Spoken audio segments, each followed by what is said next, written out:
নীলা তোকে পানাটা কে দিয়েছে? কে আবার? আসিফ দিয়েছে।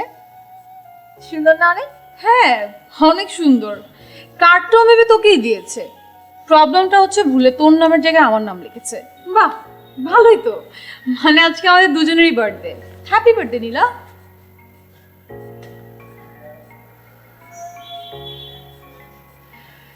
নীলা, আমার আসিফের সঙ্গে কথা হচ্ছে।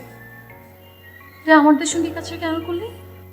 ট্রিনা, আমি জানি মিথ্যা বলাটা আমার অপরাধ হয়েছে, কিন্তু বিশ্বাস কর, আমিও আসিফকে প্রচন্ড ভালোবেসে ফেলেছি। কিন্তু নীলা, আসিফ তো তোকে ভালোবাসে না। আমি জানি ও তোকে ভালোবাসে।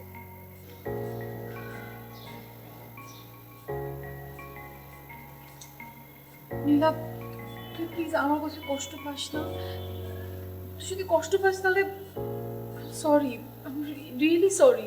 না রে, বোকাটা আসলে আমি জানি ও তোকে ভালোবাসে, আর ভালোবাসা কখনো জোর করে পাওয়া যায় না। আমি তোদের দুজনের মাঝখানে বাধা হয়ে এসেছিলাম। আমি খালি চলে যাব, যদি পারিস প্লিজ আমাকে মাফ করে দিস।